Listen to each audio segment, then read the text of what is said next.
ঝোলে মাছ পড়ে গেছে, 1 কিলো ওজনের ভোলা মাছ দিয়ে সর্ষে ভোলা রান্না। আর এদিকে দেখুন আকাশে কেমন মেঘ করেছে, দেখে মনে হচ্ছে এই বোধহয় ঝড় উঠে আসলো।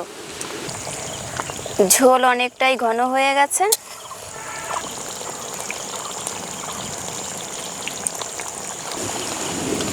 সর্ষে ভোলা রেডি হয়ে গেছে।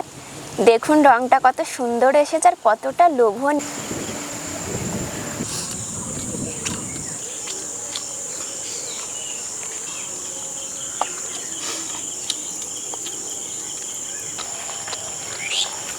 সর্ষে ভোলা এর যেন আলাদাই স্বাদ।